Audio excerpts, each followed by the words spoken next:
प्रभु यीशु मसीह के सामर्थी नाम में हम मानते हैं। फिर से पढ़ेंगे उस वचन को जो आपकी स्क्रीन के ऊपर आएगा अभी।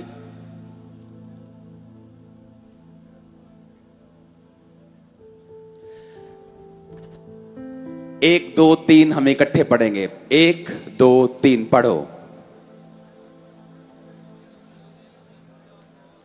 और पौलुस पर क्या किया?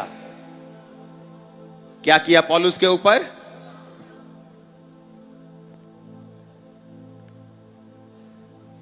सुनो मेरी बात ध्यान से। आज थर्सडे ही है ना? अच्छा, मेरे को समझना पड़ता है, अभी संडे थर्सडे कोई फर्क नहीं रह गया। हाँ, अभी सुनो ध्यान से। पौलुस के ऊपर क्या किया गया और स्तिफनुस के ऊपर भी क्या किया गया था। और स्तिफनुस ने कहा था, हे परमेश्वर मेरी आत्मा को ग्रहण कर, और मर गया था। और पौलुस ने अपना मुंह बंद रखा क्योंकि वो जानता था कि मुंह में जिंदगी और मुंह में, अगर मैं मौत का अंगीकार नहीं करूंगा तो ये मुझे टच नहीं कर सकती। और इसलिए वो चुप रहा जब पत्थरवा किया गया। और पत्थरवा इतने ग्रेट लेवल का किया गया कि उन्हें लगा कि ये मर चुका है। उसका सिर फट गया होगा, उसका पेट फट गया, सिर फट गया, सब कुछ। लोगों को लगा कि ये हिला के देखा होगा, मर गया, डेड हो गया। उसको छोड़ के चले गए, चलो भाई मर गया, चलो अगला टारगेट ढूंढते हैं। और बाइबल कहती जैसे ही चेले उसके आसपास खड़े हुए, पौलुस खड़ा हो गया। इसलिए कहा जाता है संगति में फायर है, संगति में ताकत है। पौलुस अकेला जितना मर्जी सामर्थी था, पर संगति में जब वो खड़ा, संगति के अधीन आया, परमेश्वर ने उसके जीवन में काम किया। इसलिए इंपॉर्टेंट है संडे चर्च आना, थर्सडे चर्च आना और संगति का हिस्सा बनना। ऑनलाइन उन लोगों के लिए है जो आ नहीं सकते, जिनको मजबूरी है, अलास्का में बैठे हैं, साइबेरिया में बैठे हैं, चर्च ही नहीं आसपास 500 किलोमीटर, ये उन लोगों के लिए ऑनलाइन है। ये खुरला किंगरा में बैठे लोगों के लिए नहीं है। ये इधर नकोदर में बैठे लोगों के लिए नहीं है कि घर आलस की तरह बैठे हैं। और फिर हम ये सोचते हैं कि मुझे वही रिजल्ट चाहिए जो चेलों की लाइफ में था। पर क्या तुम वही कर रहे हो जो चेले करते थे?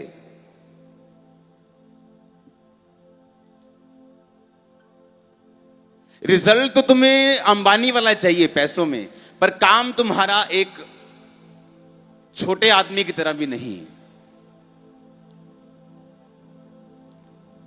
चाहिए तुम्हें तुम्हारा परिवार जी उठे, तुम चाहते हो तुम्हारा भाई मसीह में आ जाए, तुम ये चाहते हो कि तुम्हारी बहन मसीह में आ जाए, तुम ये चाहते हो कि लंगड़े तुम्हारी मिनिस्ट्री से भी चलें, तुम ये चाहते हो कि मेरे पास भी लाखों लोग हों, परंतु तुम वो नहीं करना चाहते जो चेलों ने किया था।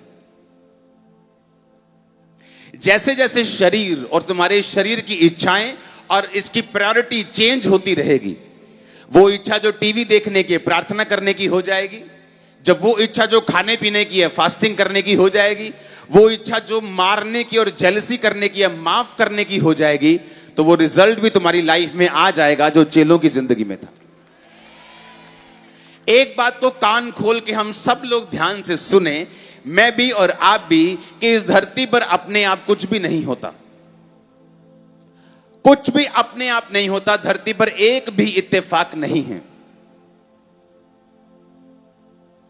अगर एदोम के पहाड़ों को परमेश्वर ने उजाड़ दिया, उसका भी रीजन था।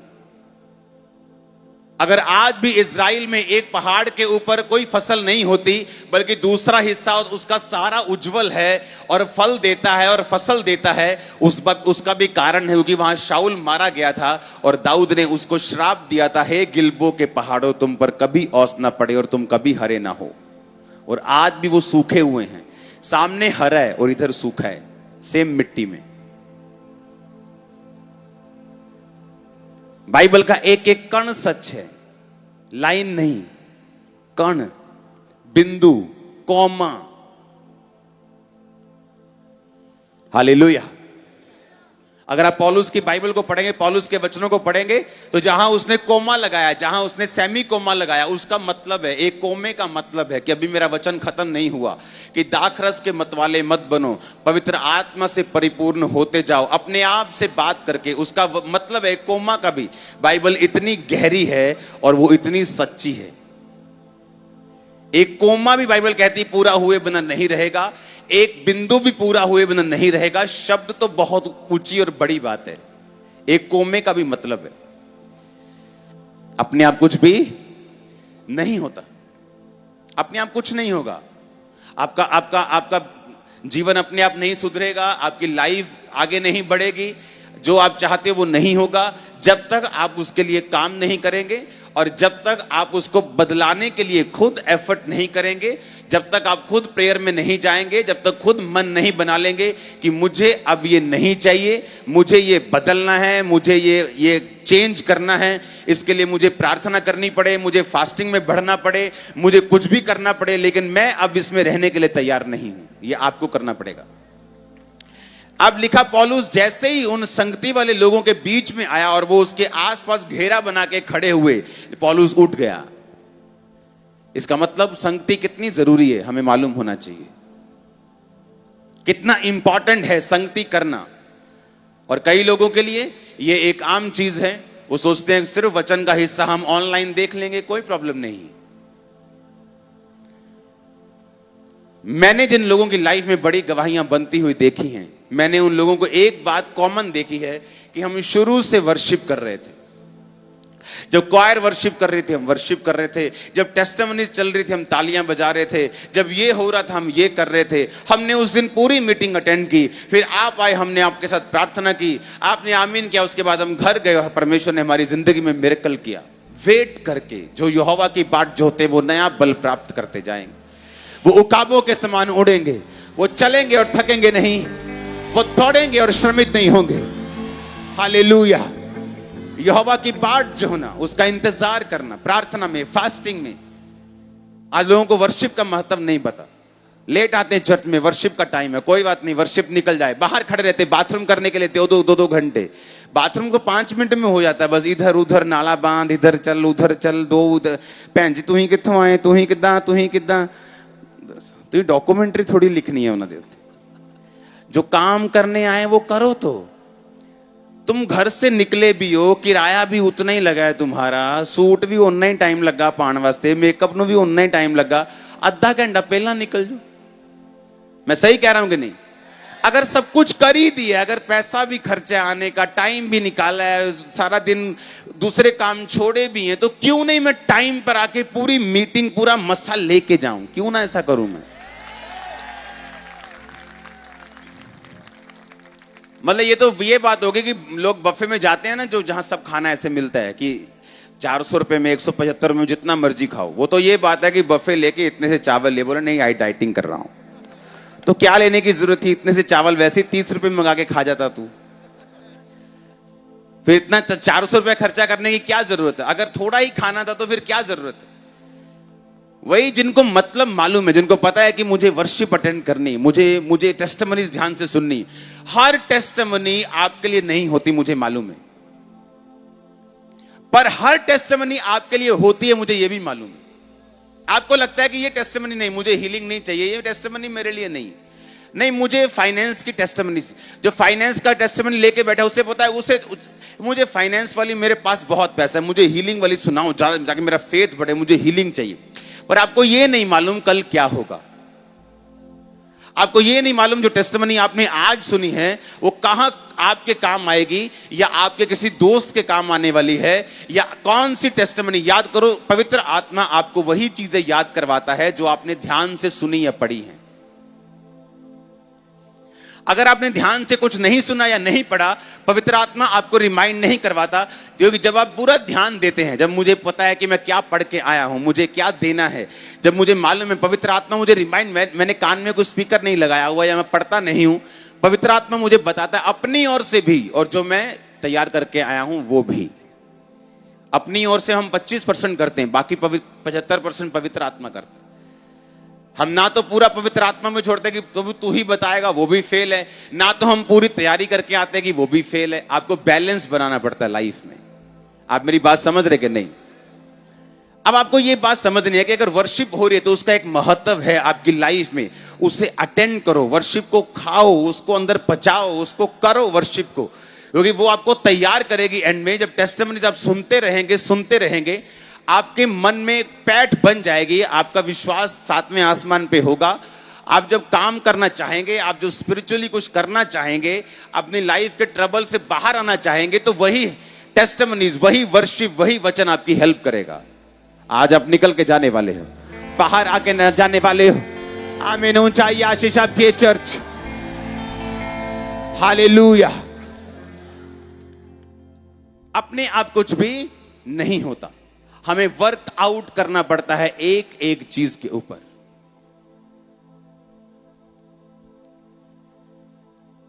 यीशु मसीह ने कहा, याकूब, यूहन्ना, सब कुछ छोड़ के मेरे पीछे आ जाओ। बाइबल कहती वो अपने पिता के साथ नावों पर जाल धो रहे थे और मजदूर उनके साथ थे। एक चला चलाया बिजनेस था उनका मछली का। कोई काम वाले नहीं रखता, आप लड़के लोग नहीं रखते अपनी दुकान पे, अगर आपके पास अपने लिए काम ना हो तो। जब काम ज्यादा होता है, ग्राहक ज्यादा होता है, आप अपनी दुकानों पे लड़के रखते, लड़कियां रखते हैं, हाँ या ना? बाइबल कहती वो मजदूरों के साथ, यानी उनका काम इतना था कि उनको मजदूर बुलाने पड़े अपने पिता के साथ काम करने के लिए, और भी लोग उनकी हेल्प करते थे। लेकिन यीशु मसीह ने जब कहा, याकूब और यूहन्ना मेरे पीछे आओ, बाइबल कहती तुरंत। कब? हिसाब करने नहीं बैठे, हाँ प्रभु ठीक है, ने मड़ा साहब कर लिए, डैडी ने मैं दासा कि फलाने बंदे को इन्नियां पेटियां मछलियां ने पैसे ले लियो। बाइबल कहती तुरंत। आप ये बात नहीं जानते कि कितने लोगों को परमेश्वर ने कॉल की, आप ये बात नहीं जानते। कितनों ने कॉल स्वीकार की, उन 12 के नाम आप जानते हो। आज हम उन्हीं को याद करते हैं, जिन्होंने कॉल को रिसीव नहीं किया उनको हम याद नहीं करते। याद है एक धनी मनुष्य परमेश्वर के पास आके कहता है, प्रभु अनंत जीवन का अधिकारी होने के लिए मैं क्या करूं? परमेश्वर ने कहा, तू माता पिता का आदर कर, व्यभिचार ना कर, तू हत्या ना कर, तू झूठी साक्षी ना दे। कहता प्रभु मैं बचपन तो करदा आ रहा, बल्ले बल्ले अपनी पूरी। परमेश्वर ने कहा, अच्छा एक और काम कर, अपना सब कुछ बेच के कंगालों को दे के मेरे पीछे आ जा। वो नहीं गया। वो तो सिर्फ एक हमने सुना जिसने फॉलो नहीं किया, ऐसे कई और थे। लेकिन आज हम किनको जानते हैं जिन्होंने परमेश्वर को फॉलो किया? वो कौन लोग थे प्रेरितों के बाद जिन्होंने बड़े चमत्कार किए? कौन थे वो 7 लांगरी, 7 हलवाई, जिनको चुना गया था। जब लोगों ने बोला कि हमारे खाने का कोई इंतजाम नहीं है, तो प्रेरित कहे कि अगर हम खाना बनाने में लग गए तो वचन कौन सुनाएगा? तुम्हारे लिए प्रार्थना कौन करेगा? अगर हम खाना बनाने में लग गए तो जो असली मकसद है परमेश्वर का वो रुक जाएगा। हम तुम में से कोई 7 बंदे चुन लेते हैं, उन पर हाथ रखते हैं, ये खाना बनाएंगे और हम वचन का काम करेंगे। और बाइबल कहती है वो 7 जो लांगरी थे उन्होंने भी लंगड़े चलाए कुछ सालों में, पता है कि नहीं? चर्च में से एक व्यक्ति था जिसका नाम, अगर हम प्रेरितों के उस वचन को पढ़ेंगे अपनी स्क्रीन के ऊपर, 4 उसकी 32 से 37 आयत, हम 37 आयत को पढ़ेंगे, 36 और 37 आयत को। यूसुफ नाम साइप्रस का एक लेवी था जिसका नाम प्रेरितों ने बरनबास अर्थात शांति का पुत्र रखा था। उसकी कुछ भूमि थी, उसने बेचा और दाम के रुपए लाकर प्रेरितों के पांव पर रख दिया। प्रेरितों के काम 13 उसकी 2 आयत। जब वो उपवास सहित प्रभु की उपासना कर रहे थे तो पवित्र आत्मा ने कहा, मेरे लिए बरनबास और शाऊल को उस काम के लिए अलग करो जिसके लिए मैंने उन्हें बुलाया है। बरनबास एक पिलर था और बड़े काम किए उसने, प्रेरितों के काम के अंदर उसका बड़ा रोल था। और अगर आप देखें बाइबल को ध्यान से, प्रेरितों के काम 4 उसकी 36-37, तो बरनबास की शुरुआत हुई थी एक बीज बोने से।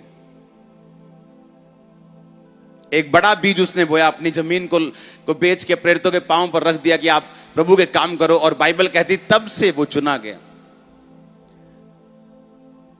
हमारी प्रेयर लाइफ या हमारी मिनिस्ट्री के सामने सबमिशन, या हमारा बीज, हमारी एक्साइटमेंट, हमारा कर्म जो हम परमेश्वर के भवन के लिए या परमेश्वर के किंगडम के लिए किसी भी रूप में जब करते हैं तो परमेश्वर हमें हमेशा बड़े काम के लिए चुनता है। अब इसको थोड़ी मालूम था कि मैं भी एक दिन काम करूंगा परमेश्वर का। इसने तो अपने भले मन से, इसने देखा प्रभु का काम हो रहा है, यहां पैसों की जरूरत है, अपना जमीन बेची, पैसे दे दिए, और बाइबल कहती उन्हीं के साथ वो सेवा करने लगा। और एक दिन पवित्र आत्मा ने, जब वो उपवास सहित प्रार्थना कर रहे थे, कहा कि बरनबास को अलग कर दो और अब इससे आत्मिक काम लेना शुरू करो। और शुरुआत कहां से हुई? एक बीज से। कुरनेलियस की शुरुआत कहां से हुई थी? एक बीज से और प्रार्थना से।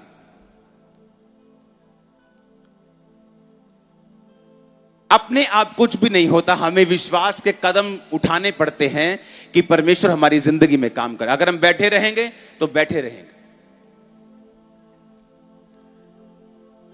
कितने इस बात को समझ रहे हैं? हालेलुया। अब पौलुस के आसपास चेले इकट्ठे हुए, पौलुस जी उठा। बाइबल कहती है अच्छी संगति तुम्हारे चरित्र को क्या कर देती है? अच्छा कर देती है। बुरी संगति अच्छे चरित्र को भी बिगाड़ देती है। जब शाऊल, बाइबल कहती नबी से मिल के गया वापिस, उसने कहा कि जब तू रास्ते में जाएगा तेरे को एक दल मिलेगा और तू भी उनके साथ नबूवत करने लगेगा। और लिखा शाऊल जब उनके बीच में गया तो उस पर भी परमेश्वर का आत्मा उतरा। तो कहावत चली क्या शाऊल भी नबियों का है, पर शाऊल नबी था नहीं, लेकिन मस्से के माहौल में रह के वो भी वही करने लगा जो दूसरे लोग करने लगे। जब आप संगति में रहते हैं, जब आप पवित्र आत्मा से भरे हुए लोगों के बीच में रहते हैं, आपकी लाइफ सेम नहीं रहती। एक विश्वास का उठाया गया कदम, आज मुझे चर्च जाना है, आज मुझे प्रेयर करनी, अब मैं फास्टिंग में जाऊंगा, अब मुझे बीज बोना है। एनीथिंग जो आप परमेश्वर के राज्य के लिए करते हैं, वो फास्टिंग हो, वो प्रेयर हो, वो सुसमाचार का सुनाना हो, वो अपनी लाइफ को परमेश्वर के सामने समर्पित करना हो, किसी भी एंगल से, किसी भी तरीके के साथ, वो फल लेके आता है आपकी लाइफ में। और वो एक शुरुआत होती है एक ग्रेट जर्नी की, जो बरनबास की रही, जो परमेश्वर के और चेलों की रही। बहुत से ऐसे लोग थे जिन्होंने थोड़े से शुरुआत किया। ऐसे 7 लोग थे, स्तिफनुस उनके बीच में था और फिलिप्पुस उनके बीच में था, जिन्होंने बड़े काम किए, जिन्होंने लंगड़ों को चलाया, अंधों को आंखें दी, लेकिन अपनी जिंदगी की शुरुआत उन्होंने समर्पित करके अपने आप को परमेश्वर के मसे के नीचे की। आमीन। इसलिए मैं कहता हूं आप कुछ जरूर करो। अगर आप इवेंजलिस्ट टीम का हिस्सा नहीं है, बनो। अगर आप दरिया नहीं बिछाते, बिछाओ। अगर आप बीज नहीं बोते, बो। अगर आप प्रार्थना नहीं करते, करो। फास्टिंग नहीं करते, करो। आपको वो करना है, क्योंकि आप प्रैक्टिकली ऐसा करके ही परमेश्वर का ध्यान अपनी ओर खींचते हैं। नहीं तो भीड़ परमेश्वर के आसपास भी बहुत थी, लेकिन जब 12 साल की लहू बहने वाली औरत ने छुआ, परमेश्वर ने कहा किसने मुझे टच किया? चेले कहते प्रभु देख कितनी भीड़ तेरे आसपास रहती, किसने तुझे छुआ होगा, सब लोग तुझे छू रहे हैं। परमेश्वर ने कहा नहीं, किसी ने विश्वास के साथ मुझे छुआ है और मुझ में से सामर्थ निकली है। अब लोग यहां बहुत हैं, सामर्थ परमेश्वर की मौजूद है, परमेश्वर का आत्मा मौजूद है, लेकिन आपको क्या स्टेप उठाना पड़ेगा कि वो सामर्थ आपकी लाइफ में काम करे। जिस अनॉइंटिंग की आप रिस्पेक्ट नहीं करते, वो आपकी लाइफ में कभी काम नहीं करती। मैंने लोगों की लाइफ में नोटिस किया है, जो काम दूसरे लोगों की लाइफ में जूम पर आराम से हो जाते हैं, कई बार मैंने लोगों की लाइफ में देखा कि वो नहीं हुआ। और बाद में कोई बताता कि ये लोग दोगले लोग हैं, ये सब जगह जाने वाले लोग हैं, ये आपकी अनॉइंटिंग की रिस्पेक्ट नहीं करते, बाद में मालूम होते। और जो रिस्पेक्ट करने वाले लोग हैं उस मस्से की, मैं हैरान हूं कि जूम पर प्रेयर माउंटेन में 20-20 साल बाद, 25-25 साल, 40-40 साल, सर्टिफाइड लंगड़े, सर्टिफाइड जो बांझ जो सिस्टर्स हैं, वो प्रेग्नेंट हो रही, लंगड़े चल रहे हैं और अंधे देख रहे, सर्टिफाइड, सरकार का सर्टिफिकेट है। सरकार ने कहा ये अंधे, सरकार ने कहा ये लंगड़े, सरकार ने कहा है, मैं नहीं कह रहा हूं, सरकार कह रही है। और अभी वो कह रही है हील है। हालेलुया। स्पिरिचुअल लाइफ असली लाइफ है, ये रियल लाइफ है। जो आप देख रहे हो ये नकली हो सकता है, लेकिन आत्मिक जिंदगी नकली नहीं हो सकती। आपकी लाइफ में कुछ नहीं बदलेगा जब तक आप डिसाइड नहीं करोगे मुझे बदलना है। आज प्रेयर लाइफ 0 है, आज डिसाइड करके जाना मुझे प्रार्थना करनी है। फास्टिंग लाइफ नहीं है, डिसाइड करके जाना है। पवित्रताई में कम है, डिसाइड करके जाना है कि मुझे पूरा पवित्रताई को मेंटेन करना है, कंप्लीट करना है, 100% करना है। देखो फिर क्या होता है। अपने आप कुछ भी नहीं होता, कुछ भी इत्तेफाक से नहीं होता। आप डेडिकेट होके स्टेप उठाएंगे, फोकस होके आप काम करेंगे, आप प्रार्थना करेंगे, आप बीज बोएंगे, आप उपवास रखेंगे, आप परमेश्वर की सेवा में जाएंगे, आप टाइम निकालेंगे, आप घर से निकलेंगे, सुसमाचार सुनाएंगे, सब कुछ होगा आपकी लाइफ में। हालेलुया। आज चाइना में वो हाल हो जाएगा आज से कुछ साल बाद कि सबसे बड़ा देश क्रिश्चियंस का यूएसए, उससे ज्यादा क्रिश्चियंस चाइना में होंगे 2030 से पहले। और अगर आप वहां पे जाके देखेंगे, सुबह 4 बजे लोग इकट्ठा होते हैं। उनको चर्च लगाने की इजाजत नहीं, सुबह 4 बजे इकट्ठा होते हैं, गुफाओं में, बेसमेंट्स में, जहां आवाज ना आए बाहर। 4 बजे सुबह। और यहां 7 बजे की मीटिंग में हम 7:30 आ रहे होते हैं, 8 बजे आ रहे होते हैं। और वो सुबह 4 बजे मीटिंग होती, एक मीटिंग, और बेसमेंट्स और गुफाएं भरी होती, पूरी फुल पैक, खड़े होकर सेवा करते हैं, खड़े होकर वर्शिप करते हैं। और 2030 से पहले यूएसए से ज्यादा क्रिश्चियन चाइना में होंगे। वहां के लोगों ने फैसला किया कि बेदारी को आगे लेके जाएंगे। ये नहीं 2 बार किसी ने कुछ बोल दिया, किसी का विरोध हो गया, अब हम काम नहीं करेंगे। विरोध से ना तो कभी ये काम रुका है, ना कभी रुकेगा, ये तो बढ़ेगा विरोध से। पौलुस कहता है चाहे विरोध से, चाहे बहाने से, चाहे लड़ाई से, चाहे झगड़े से, चाहे मेरे लिए कलेश पैदा करने के लिए तुम ऐसी बात करते हो, लेकिन कर तुम मेरे परमेश्वर का काम ही रहे हो। तुम अगर सीधी सीधे सुनाओगे तो सीधा सीधा हो जाएगा, उल्टा उल्टा सुनाओगे तो उल्टा उल्टा हो जाएगा। लेकिन जिनको तुम बचाने की कोशिश कर रहे हो वो आएंगे परमेश्वर में ही। ये बात पक्की है। आमीन। मेरा विश्वास ये है कि किसी को फोर्सफुली अपने में लेके आने से आप उसको प्रीच करो। हर बंदा अपना अपना प्रीच करे, जिसमें ताकत होगी वो ले जाएगा। सीधा हिसाब है। जिसकी बातें दमदार होंगी, जो प्रूफ कर देगा कि जिस परमेश्वर का मैं प्रचार कर रहा हूं वो जीवित है। अगर वो तुम हो तो तुम ले जाओ, अगर मैं हूं तो मैं ले जाऊंगा परमेश्वर में। हां, तो मुझे शारीरिक विरोध करने की जरूरत नहीं। फिर हम कंप्लेंट करते हैं फलानी जगह ये हो गया, धमकानी जगह ये हो रहा है, और तुम क्या कर रहे हो? तुम भी तो यही कर रहे हो जो तुम्हारे साथ दूसरी स्टेट्स में हो रहा है, तुम अपनी स्टेट में कुछ कर रहे हो। फिर तुम क्यों कंप्लेंट कर रहे हो कि ऐसा वहां हो रहा है? तुम भी तो वही कर रहे हो जो दूसरों के साथ हो रहा है। लेकिन हम ऐसा कुछ नहीं करेंगे। हमारे पास एक सुपीरियर पावर है जो हमेशा हमारे साथ रहती है। हालेलुया। आमीन। आप कुछ नहीं करेंगे, कुछ नहीं होगा। यहां लोग बैठे हैं, पोस्टर देख के चर्च में आए, नशा करते थे, सुसाइड करने जा रहे थे, पोस्टर देख के चर्च में आ गए। अब किसी ने तो वो पोस्टर लगाया होगा, किसी ने तो वो पंफलेट चिपकाया होगा दीवार के ऊपर। अगर कोई ना चिपकाता तो वो नहीं आता। और भी तो लोग मरते हैं, रोज मरते हैं। इसलिए यीशु मसीह ने कहा मैं तुमको एक बड़ी इंपॉर्टेंट बात बता के जाता हूं, जाओ और सब जातियों के लोगों को चेला बनाओ, उन्हें बाप बेटा पवित्र आत्मा के नाम में बैप्टाइज करो। जो बातें मैंने तुम्हें माननी सिखाई उन्हें मानना सिखाओ। और क्या मानना सिखाया यीशु मसीह ने? धर्म बदलो कि जीवन बदलो। उसने कहा उनका जीवन बदलो, उनके पापों को माफ करवाओ, उनको हील करो, उनको चंगा करो, उनके बीमारों को छुओ, उनके गरीबों को छुओ। ये जात पात भेदभाव खत्म करो, तुम एक ही परमेश्वर की संतान हो। हालेलुया। और जब आप ये काम करते हैं परमेश्वर की ब्लेसिंग आपके साथ रहती।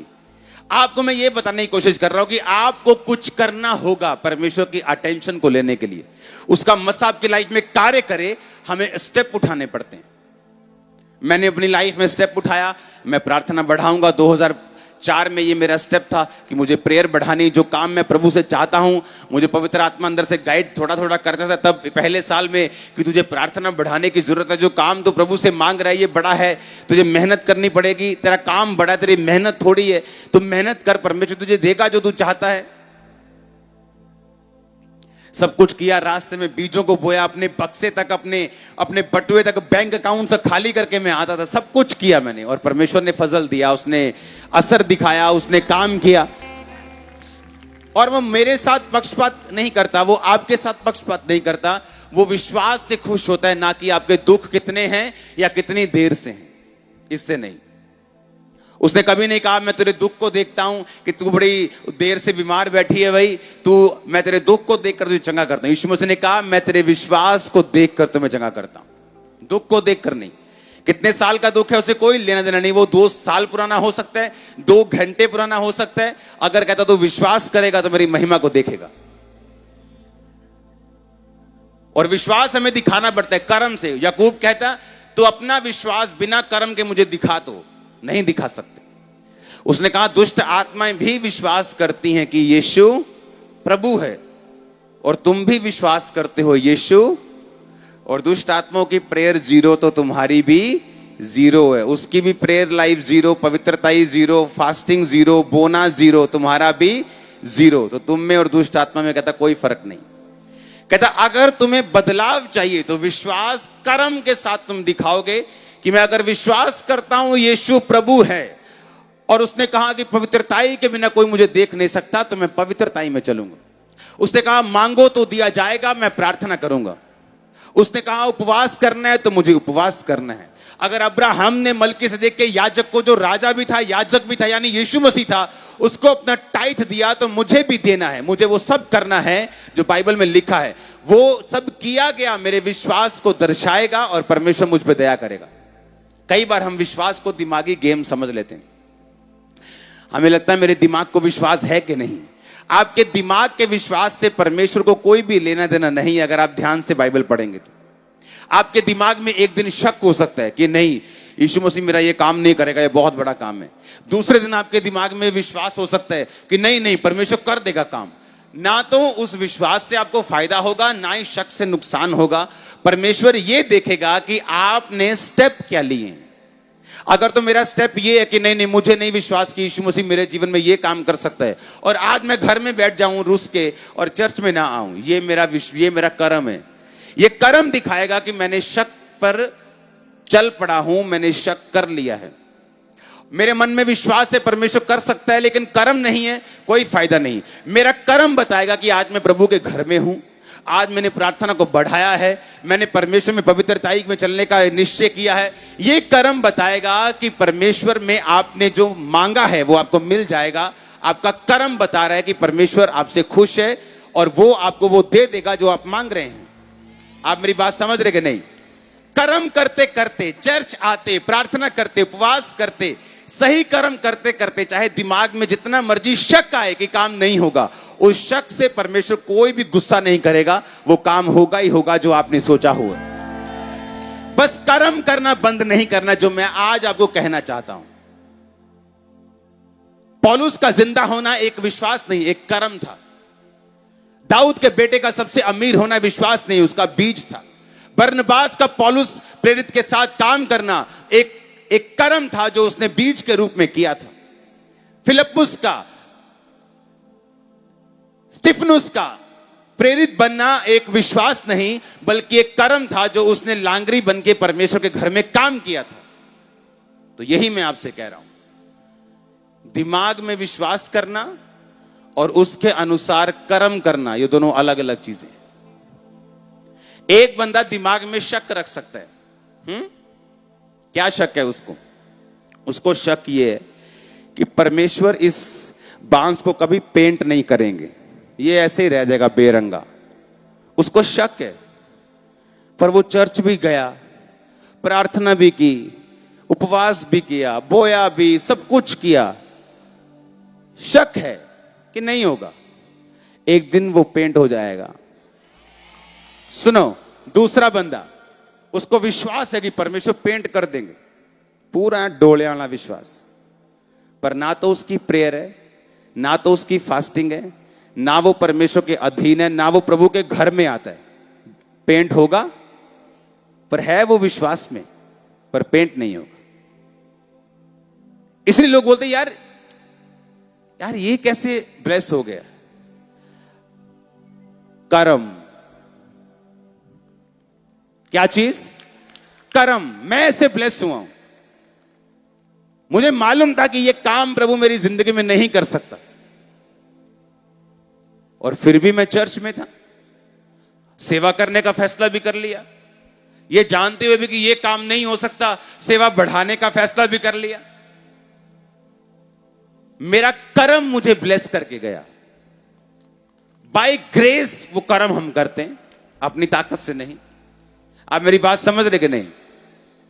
यहां वेट कर रहे, मैंने आपको बताया था कि जितने प्रेयर वॉरियर्स होते हैं मोस्टली गरीबी की दिशा की तरफ चल पड़ते हैं। प्रेयर वॉरियर्स और रियल प्रेयर वॉरियर्स और सामर्थी प्रेयर वॉरियर्स, उन्हें यह लगता है कि हम बहुत प्रार्थना करते हैं, हम फाइनेंशियली ब्लेस हो जाएंगे, बोना छोड़ देते हैं। उन्हें लगता है कि परमेश्वर हमारे साथ है, वो हमसे बात कर रहा है। आपसे परमेश्वर रोज बात कर सकता है और आप फिर भी गरीब रह सकते हैं, क्योंकि आपने बोया नहीं, कर्म नहीं किया।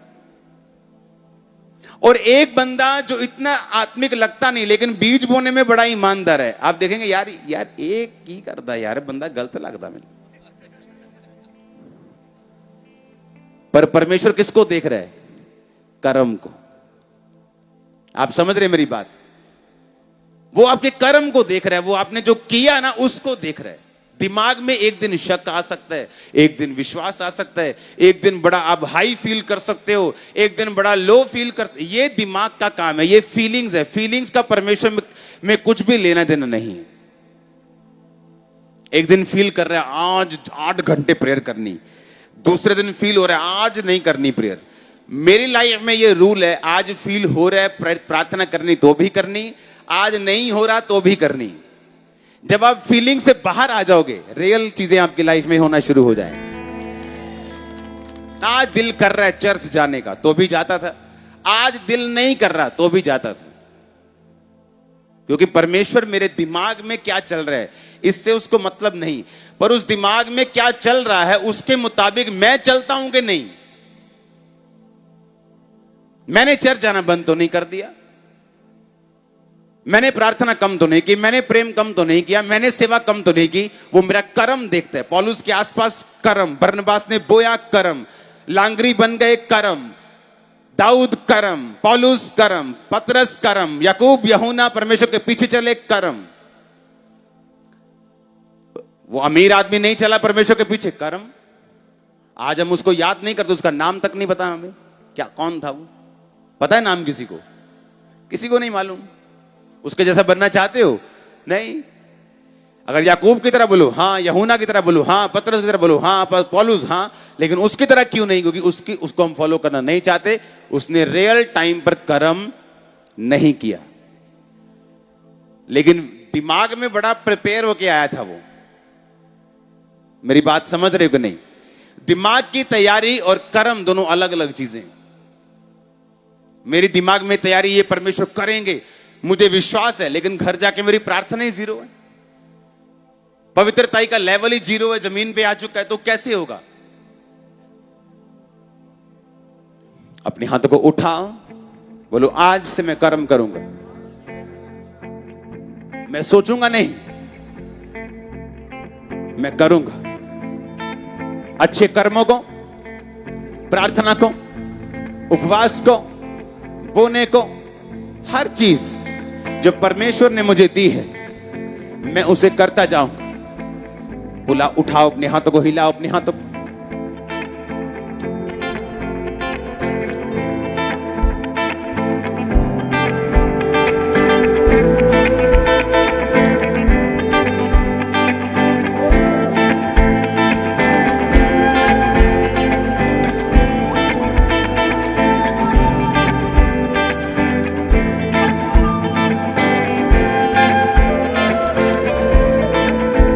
यीशु मसीह के सामर्थ्य नाम में हम मांगते हैं।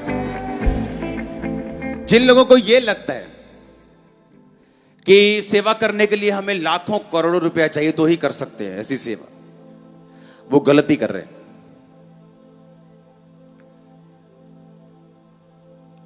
आपकी स्पिरिट राइट होनी चाहिए, आपके कदम सही होने चाहिए, आप कहीं भी पहुंच सकते हो। आप उस कैंसर से हीलिंग में जा सकते हो, एड्स से हीलिंग में जा सकते हो, नीचे से ऊपर आ सकते हो। बॉटम, जो नीचे का बॉटम है, सबसे नीचे से सबसे ऊपर जा, ये तुम्हारा कर्म है ये। आमीन। अगर हम उत्पत्ति की पुस्तक को पढ़ें, उसमें 14 बाब उसकी 17 से 20 आयत, इसमें लिखा, जब वो करदोला ओमोर और उसके साथी राजाओं को जीत कर लौटा आता था, तो तब सदोम का राजा शावे नामक तराई में, जो राजा की तराई भी कहलाती है, उससे भेंट करने के लिए आया। तब शलेम का राजा मलिकी सिदिक, जो परम प्रधान ईश्वर का याजक था, रोटी और दाख मधु ले आया और उसने अब्राहम को आशीर्वाद दिया, परम प्रधान ईश्वर की ओर से, जो आकाश और पृथ्वी का अधिकारी है, तू धन्य हो, धन्य है परम प्रधान ईश्वर, जिसने तेरे द्रोहियों को तेरे वश में किया है। तब अब्राहम ने उसको सब वस्तुओं का दशमांश दिया। पीछे पढ़ेंगे फिर से। शालेम का राजा मलकी सदीक, बोलो शालेम का राजा। यह कौन था? यह राजा भी था और याजक भी था। पुराने नियम में ऐसा नहीं होता था, सिर्फ राजा होते थे या तो याजक होते थे। पर बाइबल कहती है राजा भी था, यह याजक भी था। इसके ना तो कोई वंशावली का जिक्र है, ना मां का ना बाप का, जिस तरह प्रभु यीशु मसीह की कोई भी वंशावली का, ऐसा कि इसका शारीरिक बाप वो नहीं था यूसुफ, वो कुंवारी से जन्मा, हां या ना? मलकी सदीक बाइबल कहती है ये परमेश्वर यीशु मसीह की जगह था पुराने नियम में, और अब्राम तुम और मैं थे। अब्राम बाइबल कहती है जिस जगह गया वहां की गवर्नमेंट ने उससे हेल्प मांगी। अब्राहम जिस जगह गया उस जगह उसने बड़ी बरकतें हासिल की हैं, बड़ी जगहें हासिल की हैं, और वो बहुत अमीर रहा है। कारण क्या? परमेश्वर को अपनी कमाई का 10वां हिस्सा देना। और कहीं वचन में नहीं लिखा था अपना टाइथ देना है, क्योंकि वो वचन मूसा में टाइम में आया, और ये मूसा के टाइम के पहले का वचन। कर्म, बोलो क्या? अब्राहम ग्रेटेस्ट मैन था अपने टाइम का, और उसने कहा, उसने उसको सब वस्तुओं का दशमांश दिया। किसको? जो याजक भी था और राजा भी था, यानी यीशु मसीह को। अपने आप कुछ नहीं होता। अच्छे अच्छे स्पिरिचुअल लोग गरीब रह जाते हैं मसीह में आके, उन्हें बोने का मतलब नहीं मालूम, उनकी चर्च उन्हें सिखाती नहीं। मैं अपनी चर्च को सिखाता हूं कि मैं चर्च से तनख्वाह नहीं लेता हूं, तो चर्च ये नहीं कह सकते कि आप अपने लिए सिखा रहे हो। आपकी ऑफरिंग में ऐसे देखता भी नहीं हूं कि कौन सा 2000 का नोट अभी किस रंग का है। 25 लोग 26 लोग आपकी ऑफरिंग संभालते हैं। 2 सीए हैं, बड़े बड़े सीए, जो इस पंजाब के बड़े बड़े काम करते हैं, जो सारा चेक करते हैं, सभी पैसा आ रहा है और जा रहा है और राइट वे में जा रहा है, सही तरीके से जा रहा है। मुझे कोई पैसा वो रखने की जरूरत नहीं कि इधर इधर रख दे, इधर रखे तो रेट पहन लगे, फलाने तू ले जा थोड़े जे, फलाने तू ले जा, फलाने तो थोड़े तू ले जा।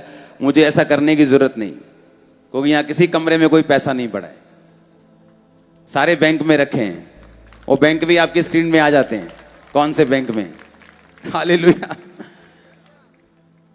तो आपको यह मालूम होना चाहिए कि मेरे कर्म के बिना मेरी ब्लेसिंग बहुत मुश्किल है। अपने आप में वेट करता रहूंगा और परमेश्वर भी ऊपर वेट करता रहेगा। अपने पड़ोसी को बोलो कर्म कर। फिर से बोलो अपने पड़ोसी को, फिर से बोलो अपने पड़ोसी को। आप समझ गए आज मेरी बात को कि नहीं? कर्म करना है, कर्म, प्रेयर बढ़ानी है, फास्टिंग बढ़ानी है। जो कभी नहीं किया, जो बीज कभी नहीं बोया, जितनी प्रेयर कभी नहीं की, जो पवित्रताई का लेवल कभी नहीं हासिल किया, वो हासिल करना है। तो फिर वो हासिल होगा जो कभी नहीं हासिल किया।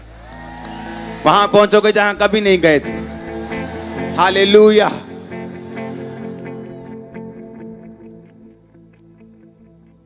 अपने हाथों को उठाओ, अपने ऑयल को उठा लो।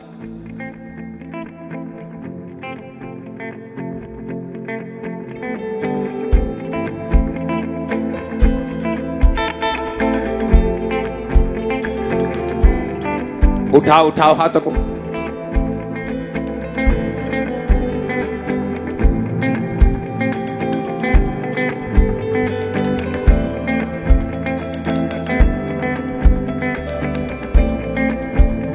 आज हमें एक लंबी प्रेयर में जाना है।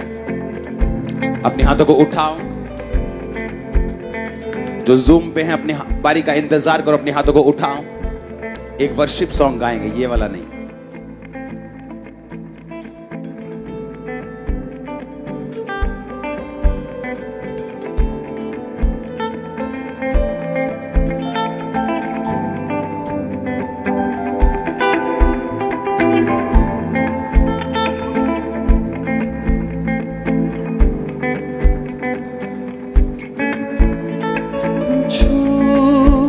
मुझे छू पवित्र आत्मा, छू मुझे। अपने हाथों को उठाओ ऑयल के साथ। जब ये वर्शिप आप कर रहे होंगे तो होली स्पिरिट इन ऑयल को मसा कर देगा और यही ऑयल, ये सामर्थ आपको जीवित कर देगी। आज मैं आपको प्रोफेसी देके भेज रहा हूं वापिस। मुझे अगले थर्सडे आपकी टेस्टिमनी